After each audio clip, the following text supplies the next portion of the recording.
ஷெரீஃப் அவர்களும் பாலாஜி டியூபி அவர்களும் வந்து கதை சொல்லும்போது அந்த கதை ரொம்ப எனக்கு மனதுக்கு ரொம்ப பிடிச்சிருந்துச்சு. அதில் முக்கியமாக அர்ச்சனா அவர்கள் தேசிய அவார்டு வாங்கினவங்க, அவங்க தான் நடிக்கிறாங்க. அப்படிங்கும்போது எனக்கு கொஞ்சம் பதஷ்டமாக இருந்தது. ஆனால் அதெல்லாம் மீறி அந்த செட்டில் அவங்களோட நான் 2 பேரும் அது கெமிஸ்ட்ரின்னு சொல்லுவாங்களே, அது வந்ததுக்கு காரணம், ஒழுங்குவதற்கு காரணம் அர்ச்சனம்மாவும் ஷெரீஃப் அவர்களும் மற்ற எல்லா பேரும் தான் காரணம். அது என்னன்னு சொல்கிறதுக்கு இல்லை. முக்கியமாக நான் சொல்ல விரும்புகிறது, இந்த தயாரிப்பாளர் ஜெய்கிரண் அவர்கள், அவங்க வந்து ரணம் அப்படிங்கிற ஒரு படத்தை எடுத்தவர் தான் ஷெரீப் அவர்கள். அதுக்கு மாறுபட்டு இந்த கதை, அது வேற ஒரு ஜானர்னா இது ஒரு வேற ஒரு ஜானர். அந்த கதையை ஆரம்பித்த கொஞ்ச நேரத்திலே அவர் வந்து ஓகே சொல்லி இந்த படத்தை ஸ்டார்ட் பண்ணாங்க. இதுதான் வந்து உண்மை. இதில் ரொம்ப எனக்கு இந்த ப்ராஜெக்டுக்குள்ள ரொம்ப நுழையிறதுக்கு மிக முக்கியமான காரணம் கதை. இந்த டைரக்டர் அப்படி அதை மீறி பாலா கதாநாயகனாக அறிமுகமாகும்போது எனக்கு ரொம்ப ரொம்ப திருப்தியாக இருந்துச்சு. ரொம்ப ரொம்ப ரொம்ப சந்தோஷமாக இருந்துச்சு.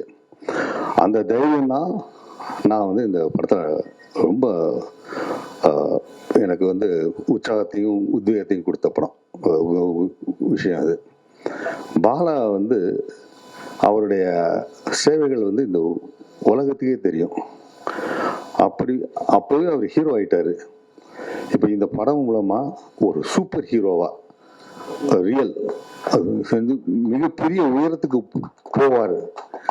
ஏன்னா அவர் உயரத்துக்கு போய் நிறைய சம்பாதிச்சாருன்னு சொன்னால் அவருக்கு இல்லை, அது எல்லா கோடிக்கணக்கான மக்களுக்கு அப்படிங்கிற விதத்தில் அவர் கண்டிப்பாக ஜெயிக்கணும் அப்படின்னு சொல்லி நான் ரொம்ப ரொம்ப விருப்பப்படுறேன். உங்களுக்கும் அந்த இது இருக்கும். அதனால நீங்கள் இந்த படத்தை நீங்கள் பயங்கரமாக ஆதரிப்பீங்க அப்படின்னு சொல்லிட்டு என்னுடைய நம்பிக்கை இருக்கு. கண்டிப்பாக அடுத்து இந்த படத்தில் என்னோட பணியாற்றிய நமிதா கிருஷ்ணமூர்த்தி அவர்களும், ஆராத்யா,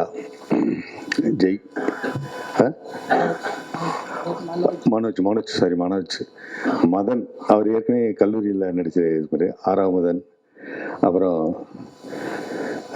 இந்த படத்தை ஆறாமுதன், அமுதவாணன், அதான் என்னை முன்னாடி நிக்க வச்சு பேச வச்சாலே எனக்கு கிடு இது என்னுடைய இதே இல்லை. நடிக்கவே கட் சொன்னா நான் ஆஃப் ஆயிடுவேன். இதுல என்ன பேசுறது தெரியாது இல்லையா. அதான் நான் வந்து ரொம்ப எனக்கு அதிகமா மேடை பேச்சு வராது, இருந்தாலும் நான் நிறைய பேச ஆசைப்படுறேன். ஏன்னா இந்த யூனிட்டை பத்தி, இந்த இவங்களை பத்தி வெளியிடுற சக்திவேல் சார் ரொம்ப, அவர் வந்து நல்ல ஒரு ஒரு ஒரு யங் ப்ரொடியூசருக்கு, ஃபஸ்ட்டு வர ப்ரொடியூசருக்கு மிகப்பெரிய ஒரு சப்போர்ட்டாக இருக்கிறாரு. அதனால அம்மா சொன்ன மாதிரி அவருக்கு ரொம்ப நன்றி, என்னுடைய நன்றி. ஏன்னா அவர் வெளியிடுற படங்கள் எல்லாமே குவாலிட்டியாக இருக்கும். அதை வந்து நீங்கள் வந்து நம்பிக்கையாக உள்ள இருக்கீங்க. ஏன்னா தியேட்டர் உள்ளுக்குள்ளே வந்தால் தானே வந்து அந்த படம் வந்து நல்ல படம் அப்படின்னு சொல்லி சொல்ல முடியும். நாங்கள் பார்த்துட்டு நல்ல படம் நாங்கள் சொல்லலாம், ஆனால் தியேட்டரில் அதுக்கு முக்கியமாக காரணம் சக்தி வேல் அவர்கள். ரொம்ப நன்றி சார். இந்த மாதிரி வந்து இது பாலாங்கிறது வந்து எனக்கு உண்மையிலே அம்மா சொன்ன மாதிரி அந்த பெத்த அம்மா அப்பா, அவங்க அப்பாவோட நானும் ஒரு நாள் நல்லா பழகியிருக்கேன் நான் உங்கள்கிட்ட. அந்த மாதிரியான ஒரு குணம் வந்து சோம்பு மாதிரி அவருக்கு வந்து அந்த உதவுற குணம் கர்ணன் மாதிரி அவருக்கு வந்திருக்கு.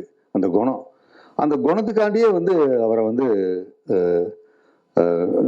இந்த படம் ஜெயிக்கணும்னு நான் ரொம்ப விரும்புகிறேன். நான் இதில் ஒரே ஒரு முக்கியமான விஷயம் என்னன்னு கேட்டிங்கன்னா, பாலா இந்த படத்தில் முற்றிலும் மாறுபட்ட கதாபாத்திரத்தில் நடிச்சிருக்காரு.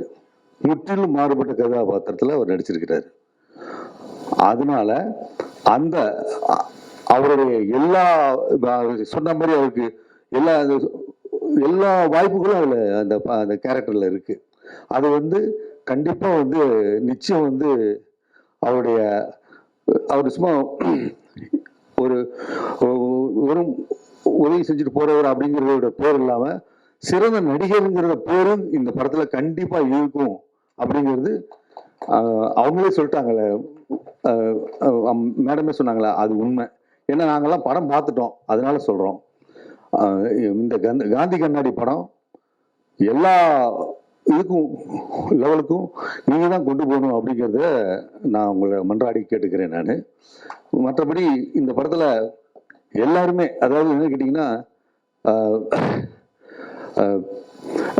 இபி உதயகுமார் பாலாஜி, இந்த இவங்க எல்லாருமே இப்போ ஏன்னா அம்மா சொல்லிட்டாங்க, இது எல்லாரும் எனக்கு முன்னாடி சொல்லிட்டாங்க. நான் இதெல்லாம் சொல்லலான்னு இருந்தேன். நான் அவங்க சொல்லணுமே இப்போ பாசிட்டிவ் வந்துச்சு எனக்கு. அதனால இதெல்லாம் உண்மை அது. ஆனால் ஒரே ஒரு விஷயம் சொல்கிறேன். நான் இந்த யூனிட்ல நான் வந்து பணியாற்றி இருக்கும்போது என்ன எடுக்கணுமோ அந்த ஷெரீப் அவர்கள் வந்து கரெக்டாக பிளான் பண்ணி எந்த வேஸ்டேஜ் இல்லாமல் கனக்கச்சிதமாக குறுகிய நாளில் இவ்வளோ குவாலிட்டியோட அந்த குரூப் இருந்திருக்கு. அவங்க வந்து அப்படி வந்து டெடிக்கேட்டடாக பண்ணியிருக்காங்க. அதாவது காலையிலேருந்து ஷூட்டிங் ஆரம்பிச்சாங்கன்னா ஒரு மழை பெஞ்சினாலும் அது பண்ண மாட்டாங்க. அதில் ஷூட் பண்ணி எவ்வளவோ திறமையான விஷயங்களை ரொம்ப பொறுப்போட ஒரு ஒரு ப்ரொடியூசர் விரும்புகிற இயக்குனராக அவர் நான் கண்ணு முன்னாடி பார்த்தேன். அது ரொம்ப ரொம்ப சிறப்பான விஷயம். அந்த யூனிட்டே, அந்த டிஓபி, இவர் எல்லாம் யங்ஸ்டர், அந்த அசிஸ்டன்ட் டைரக்டர்ஸ் எல்லாமே ரொம்ப சுறுசுறுப்பா விடிய ஷூட்டிங் எடுத்தாலும் அடுத்த நாள் சலிக்கவே மாட்டாங்க. எப்படி கேப் கொடுத்து எப்படி எடுக்கிறது அப்படிங்கிறது, அந்த வித்தையெல்லாம் ரொம்ப அருமையான நேச்சுரலாக அவருக்கு வருது. சில பேருக்கு கிராஃப்ட்மேன்ஷிப் நல்லா இருக்கும் அப்படிம்பாங்க. அது வந்து ஷெரீஃபுக்கு இருக்கு. அதனால இந்த படத்தில் நான் ஒர்க் பண்ணுறது எனக்கெல்லாம் இதெல்லாம் கட் அவுட்லாம் வச்சதெல்லாம் எனக்கு கூச்சமாக இருக்கு. இருந்தாலும் என்னன்னு தெரியல. ஒருவேளை அதுக்காண்டி நான் வந்து ஜால்ரா போடுறேன்னு நீங்க நினைச்சிடக்கூடாது. அதனால தான் நான் ரொம்ப பதஷ்டமா இருக்கு எனக்கு. ரொம்ப அருமையான டைரக்டர், ரொம்ப அருமையான கதை, ரொம்ப அருமையான ப்ரொடியூசரு, எல்லாரும் நல்லவங்க. அதனால இந்த படம் கண்டிப்பா ஜெயிக்கும் அப்படிங்கிற நம்பிக்கையோட உங்க வாழ்த்துக்களோட நான் விடைபெறுகிறேன். நன்றி. நன்றி சார். அமுதவாணன் என்னன்னு தெரியல, உங்களை பழி வாங்கணும்னு நினைச்சிட்டு பேசுறது எடுத்து கொடுத்துட்டே இருக்காரு. அடுத்ததாக நாம் பேச அழைக்கிறோம். என்னுடைய முதல் படம் வந்து ரணம்க்கு வந்து உங்களுடைய சப்போர்ட் வந்து ரொம்ப பெருசு. அந்த டைமில் வந்து ஒரு பெரிய படத்தோடு வரும்பொழுது நீங்கள் எழுதின அந்த விமர்சனங்கள் வந்து அந்த படத்தை ஒரு ஒரு 7 weeks to 8 weeks தேட்டரில் ஓட வச்சது வந்து நீங்கள் இல்லாமல் அது நடக்கலை. எனக்கு அதை விட ஒரு பெரிய சப்போர்ட் வந்து இந்த படத்துக்கும் கிடைக்கணும். ஸோ அதோட நான் ஸ்டார்ட் பண்ணிக்கிறேன். முதல்ல வந்து நிறைய பேர் சொன்னாங்க, சில விஷயங்கள் வந்து எப்படியோ அப்படியே வந்திருக்குன்னு நினைக்கிறேன். யார் மூலயமா வந்துச்சுன்னு தெரியல. எனக்கு வந்து சில அடையாளங்கள் இருக்குது என்னோட பகுதிகளை. நான் basically came from north Chennai. So அந்த பகுதியில் வந்து ஒரு என்னோட குடும்ப சூழல், ஒரு சைல்ட் லேபராக இருந்து அதுக்கப்புறம் எஜுகேஷன், இந்த மாதிரி விஷயங்கள்லாம் கற்றுக்கிட்டு அந்த ஒரு அடையாளம் வந்து அது எப்பயுமே இருந்துக்கிட்டே இருக்கும். அந்த அடையாளம் நான் இருக்க வரைக்கும். பட் எனக்கு வந்து ஒரு புது அடையாளம் கொடுத்த என்னோட முதல் ப்ரொடியூசர் மது நாகராஜ் சாருக்கு வந்து முதல்ல நன்றி. அடுத்தது வந்து ஜெய்கிரண் சார் பற்றி சொல்லணும்னா, நாங்கள் ஒரு எதேச்சியாக ஒரு இடத்துல மீட் பண்ணோம். அதுக்கப்புறம் அவருமே இந்த மாதிரி எனக்கு எப்படி நிறைய ஸ்ட்ரகிள்ஸ் இருக்கோ, அவருமே அந்த மாதிரி ஒரு பேக்ரவுண்ட்லேருந்து வந்து இந்த ஒரு நல்ல படங்கள் பண்ணணும்னு வெயிட் பண்ணிட்டு இருக்க ஒரு மூமெண்ட்டில் நாங்கள் கனெக்ட் ஆனோம். நான் சார்கிட்ட ஒரு தடவை சொன்னேன், அது எல்லாருமே சொல்லிக்கணும்னு நினைக்கிறேன். நான் வந்து பறை வாசிப்போம் இல்லையா, ஸோ அது வந்து கோயில் திருவிழாக்கெல்லாம் போவோம். ஒரு 5000 4000 3000 ரூபாய்க்குலாம் போயிட்டு என்னோட தம்பிங்க நிறைய பேர் இருக்காங்க, புகழ் கலைக்குழு தம்பிங்க, நாங்கெல்லாம் போய் வாசித்து அந்த காசை வாங்கி எங்களோட எஜுகேஷனுக்கு யூஸ் பண்ணிட்டு இருந்தோம். அப்படி தான் என்னோட குழுக்கள் இருந்துட்டு இருந்தது. அப்போ அந்த கோயிலுக்கு போகும்போது நான் பிரபஞ்சத்தை பயங்கரமாக நம்புறேன். அப்போ வந்து ஏன் போகிறோம், எதுக்கு போகிறோம், என்னடா இது நம்ம வாழ்க்கை இப்படி போயிட்டு இருக்கு, நிறைய கனவு இருக்கு, அச்சீவ் பண்ணுறோமா. என் அம்மா அப்பாலாம், என் அப்பா ரொம்ப பயப்படுவார், நீ கடைசி வரைக்கும் இப்படியே போயிடுவியா, ஆடி மாதம் வந்தால் அவனுக்கு நிறைய காசு வரும், அதை வச்சுக்கிட்டு வருஷம் ஃபுல்லாக எப்படி ஓட்டுவ, உனக்கு யார் பொண்ணு கொடுப்பா, என் புள்ள வந்து இப்படி ஆயிட்டானே அப்படின்னு சொல்லிட்டு எங்கள் அப்பாவுக்கு பயந்துகிட்டே இருப்பாங்க. பட் எங்கள் அம்மா பயங்கரமாக நம்பினாங்க. அப்போ வந்து இந்த ஒரு தடவை கோயிலுக்கு போகும்போதும் ஏன் எதுக்கு அப்படிங்கிறதெல்லாம் சத்தியமா தெரியாது. அந்த கேள்வி மட்டும் மனசுக்குள்ள இருந்துகிட்டே இருக்கும். நான் கிட்டத்தட்ட ஒரு 500 கோயிலுக்கு மேல போய் பறைய வாசிச்சிருக்கேன். ஒரு 200 கோயிலுக்கு மேல கட்டின ஒரு குடும்பத்துல இருந்து ஒரு producer. So there is a connection. அது அது ஒரு பவர் இருக்கு அப்படின்னு அது நம்ப வைக்குது சில சில சம்பவங்கள் நடக்கும்பொழுது. நான் கதை சொல்லி ஒரு ஃபர்ஸ்ட் ஆஃப் சொல்லி முடிச்ச உடனே, பிரதர் இதுதான் பிரதர் நம்ம பண்ணோம், இது செம்மையா இருக்கு பிரதர், இது பண்ணலாம்னு இமீடியட்டா சொல்லி வித்தின் 1 hour பாலாக்கு அங்கேருந்து, பாலா டெல்லியில இருந்தாரு, அங்கே கால் பண்ணி பாலா ப்ரொடியூசர் இந்த மாதிரி சொல்றாரா, நீ உனக்கு ஓகேவாடா அப்படின்னும், பாலா அங்கேருந்து ஃப்ளைட்ல ஆன் தி வே இந்த 1 hourல நடக்குது. அகெயின் நாங்கள் மீட் பண்றோம். பாலாவோட லாஸ்ட் இயர் பர்த்டேக்கு மீட் பண்ணி வித்தின் ஒரு 5 hours டிசைன் ஆன ப்ராஜெக்ட் இது. ஸோ இவ்வளோ ஷார்ட் டைம்ல ஒரு மனுஷன் ஒரு டீமை நம்ப முடியுமான்னு கேட்டா அது எனக்கு சீரியஸா தெரியல. சார் சொன்னாரு, ஜெய்கிரண் சார் சொன்னாரு, லாஸ்ட் படம் ஷூட்டிங் ஸ்பாட்டுக்கு நான் வந்து பார்த்துருக்கேன், உங்க டீம் பண்ணிடுவீங்கன்னு தெரியும் அப்படின்னு சொன்னாரு. ஸோ அந்த நம்பிக்கை வந்து எங்க டீமா நாங்க பண்ணி கொடுத்துருக்கோம், செஞ்சு கொடுத்துருக்கோம் அப்படின்னு நான் ரொம்ப ஆனஸ்டா நம்புறேன். ஸோ என்னோட டீம் அப்படின்னு சொல்லிக்கிறதுல ஐ ஃபீல் வெரி ஹாப்பி. என்னோட ஃப்ரெண்ட் பாலாஜி இந்த படத்துக்கு பயங்கர எஃபர்ட் போட்டிருக்கான். ஸோ அவன் வந்து என்ன சொன்னாங்க, அவன் வந்து எனக்கு தெரிஞ்சு பெரிய டிஓபியா அவன் டெஃபினட்டா வருவான், எனக்கு தெரியும். ரணம்ல நாங்கள் ஒன்றா சேர்ந்து பண்ணோம். ஸோ இந்த படத்துல வந்து இன்னைக்கு வந்து படம் பார்த்துட்டு எல்லாம் சூப்பரா இருக்கு அப்படின்னு சொல்றாங்கன்னா அது என்னோட ஒர்க் மட்டும் இல்லை, என் ஃப்ரெண்டோட ஒர்க்குமே அது இருக்கு அங்க. ஸோ அந்த ஃப்ரேம் தான், அவன் வச்ச ஃப்ரேம், அவன் பண்ண லைட்டிங் தான் இன்னைக்கு எல்லாருமே பேசுறாங்க. Is the reason. ஸோ அதுக்கப்புறம் வந்து ஆர்ட் டைரக்டர் அண்ணா அப்போண்ணா, அவர் வந்து மணிமொழியன் ராமதுரைன்னு சொன்னா எல்லாருக்கும் தெரியும். ஆனால் எனக்கு அப்போண்ணா எனக்கு எப்படி தெரியும்னா, அவர் 15-16 வருஷம் முன்னாடி பத்திரிகை ஒன்று ஆரம்பிச்சாங்க, அப்போண்ணாவும் பாரதி அவங்க அண்ணாவும். அதுக்கு ப்ரமோஷன் பண்றதுக்கு பறை வாசிக்க நான் போனேன். அப்போ நான் ஞாபகம் இருக்கா, அப்போ வந்து 300-400க்காக போய் வாசிப்பேன். அப்படி வந்த அண்ணா கிட்ட காசு வாங்கினேன். என் படத்துலயே அப்போ நான் ஆர்ட் டைரக்டரா இருக்கிறது எனக்கு ரொம்ப சந்தோஷமா இருக்கு. தேங்க்யூ அண்ணா, அவர் பயங்கரமா ஒர்க் பண்ணியிருக்காரு. இன்னும் நிறைய நாங்கள் பண்ண ஆசைப்படுறோம். அதுக்கப்புறம் உதய்னா, என்னோட எனர்ஜி, நிறைய பேர் சொல்லிட்டாங்க அவர் இல்லைன்னா வேலை ஓடாது. காலையில இருந்து நைட் வரைக்கும் எனக்கு தெரியல, இபி அப்படின்னு சொல்லுவாங்க, எல்லா வேலையும் செய்வார், அசிஸ்டன்ட் டைரக்டரா இருப்பாரு, திடீர்னு ஆஃபீஸ் போய் வேலை செய்வாரு, எல்லா வேலையும் பார்ப்பாரு. ஒரு என்னோட எனர்ஜி. அப்புறம் என் ஃப்ரெண்டு மதன், அவன் எனக்கு ஒரு ரொம்ப வருஷமா தெரியும். அவனுக்கு நான் ஐ திங்க் என்னோட பெஸ்ட் நான் கொடுத்துருக்கேன். அவன் ரெகனைஸ் பண்ண வேண்டிய ஒரு ஆர்டிஸ்ட். நான் அவனுக்கு ஒன்று பண்ணியிருக்கேன். ஓகே, ஹாப்பி இல்லடா, சூப்பர். அது ரொம்ப எமோஷனா இருக்கேன் இந்த படம். பிகாஸ் வந்து இந்த கதை வந்து என் மனசுக்கு ரொம்ப நெருக்கமான கதை. இது என்னோட வாழ்க்கையில நான் சந்திச்ச நபர்களுடைய கதை இது. அதனால இந்த படம் வந்து எனக்கு எப்பவுமே ஸ்பெஷல். எனக்கு ஃபர்ஸ்ட் படம் சக்திவேலன் சார் தான் பண்ணி கொடுத்தாங்க டிஸ்ட்ரிபியூஷன். இந்த படத்துல வந்து இன்னும் ஸ்ட்ராங்கான அஃபீஷியலா லோகோவோட எனக்கு அவர் சார் நம்பி எனக்கு கொடுத்தது வந்து ரொம்ப சந்தோஷம். Thank you sir. எனக்கு பெரிய சப்போர்ட் உங்ககிட்ட ரிலீஸ் அப்போ கிடைக்கணும். Thank you sir. அப்புறம் பாலா தம்பி, ரொம்ப வருஷமா பாலாவும் தெரியும். நான் ஒரு ஹெல்ப் கேட்க கால் பண்ணேன். ஒரு 12th படிக்கிற குழந்தைக்கு வந்து காலேஜ் ஃபீஸ் கட்டணும்னு சொல்லிட்டு பாலா கால் பண்ணேன். அப்படிதான் கால் பண்ணேன். அப்போ படம் ரிலீஸ் ஆகி ஒரு 2 மாசம் ஐ திங்க், அந்த ஆல்மோஸ்ட் அந்த 40 days டைம்ல கால் பண்ணிருக்கும் போது, எப்படா இருக்க, நல்லா இருக்கியா அப்படின்னு பேசிட்டு ரொம்ப வருஷம் கழிச்சு பேசணும். ஆனா இந்த மாதிரி நான் ரணம் கேள்விப்பட்டேன், சூப்பர்ண்ணா அப்படின்னு பேசும்போது, என்னடா பண்றேன்னு கேட்டா, இந்த மாதிரி நான் ட்ரை பண்ணிட்டு இருக்கேன் அப்படின்னா, சரிடா சொல்றான், நான் கதை சொல்றேன்னு சொன்னேன். அப்போ பாலா கேட்ட விஷயம் வந்து, என்னெல்லாம் வச்சு நீ படம் பண்ணுவீங்கன்னு கேட்டான். ஏன் கேட்டாலாம் எனக்கு தெரியாது. டேய் நம்ம ஆல்ரெடி பேசினது தானடா அப்படின்னு சொல்லிட்டு தென் நாங்க ஸ்டார்ட் ஆன மூவி தான். பாலா பத்தி நிறைய பேருக்கு நிறைய விஷயங்கள் தெரியும். எல்லாருமே எல்லாத்தையும் சொல்லிட்டாங்க. அதெல்லாம் சொல்லாத விஷயம் 2 3 மட்டும் நான் சொல்லிக்கலாம் பாலா பத்தி. எனக்கு தெரிஞ்சு ஒரு சிறந்த மனிதர். அதுதான் முதல்ல. அவனுக்குன்னு எதுவுமே எடுத்துக்க மாட்டான். உண்மை. நிறைய பேர் நிறைய விஷயம் சொல்லுவாங்க கமெண்ட்ஸ்ல, யாரோ கொடுக்குறாங்க, இவன் செய்யறான்னு. அதெல்லாம் கிடையாது. அவன் சம்பாதிக்கிற காசுல ஐ திங்க் 90% அவன் வந்து எல்லாருக்கும் கூட இருக்கவங்கள பார்த்துப்பான். இன்னும் அவனுக்கு அண்ணா கூட தான் இருக்கான். அவனுக்கு தனியா வீடெல்லாம் இன்னும் பண்ணிக்கல. மற்றவங்களுக்கு பண்றது அவன் பண்ணிக்கிறதே இல்லை. பாலா பட் நீ உனக்கு சிலதெல்லாம் பண்ணிக்கணும். அதுதான் நாங்க ஆசைப்படுறோம்.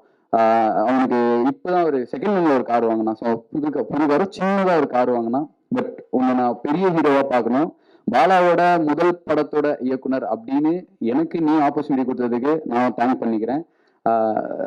he did a great job. இந்த படத்துக்கு அவன் என்ன எஃபர்ட் பண்ணமோ 50 கிலோல இருந்தான். 4 மாசத்துல 75 kg 25 kg ஏத்திட்டு வந்து இந்த படத்துல வந்து கேமரா முன்னாடி நின்னான். நிறைய பேர் கேட்டாங்க, இவனை வச்சு எப்படி பண்ண போற, ஒல்லியா இருக்கான், இப்படி இருக்கான். அதுதான் அந்த டீசரோட ஐடியாலஜி. எப்படி பண்ணுவேன், கேமரால ஃப்ரேம்ல நல்லா இருக்க மாட்டானேன்னு என்கிட்ட பர்சனலா பேசியிருக்காங்க நிறைய பேர். அதை பிரேக் பண்றதுக்கு அவனோட எஃபர்ட் தான். உனக்கு ஒரு நல்ல படம் கொடுத்துருக்கேன் நான் நம்புறேன். Thank you so much. ஹீரோயின் அதை சொன்னாங்களா, நிறைய 50 பேர் ரிஜெக்ட் பண்ணாங்கன்னு. There is lot of reasons. அவங்களுக்கு அது நியாயமான காரணங்களா இருக்கலாம், அதை நம்ம தவறே சொல்ல முடியாது. பட் இந்த கதையை நம்பி நடித்த நமிதாவுக்கு வந்து ரொம்ப தேங்க்ஸ். அதுக்கப்புறம் அர்ச்சனாம்மா, அம்மா மிரட்டிட்டீங்கம்மா. நடிக்கிறதுக்குன்னு ஒரு பிறப்பு பிறந்தா யாருன்னா நான் சொல்லிக்கிட்டே இருப்பேன் எல்லாருக்கிட்டையும். என்ன பர்ஃபார்மன்ஸ் பா! நான் வந்து கொடுத்து வச்சவன் இந்த ஒரு பிறப்பு தான்.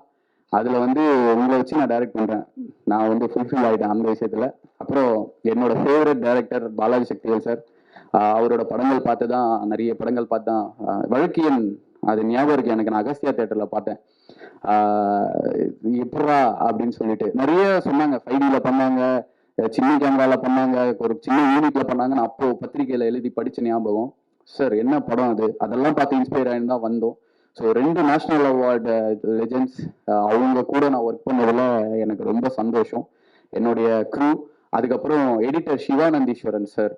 அவர் வந்து தீரன் அதிகாரம் 1, அதுக்கப்புறம் வந்து வடக்குப்பட்டி ராமசாமி, டெடி, நிறைய படங்கள் அவர் பண்ணியிருக்காரு.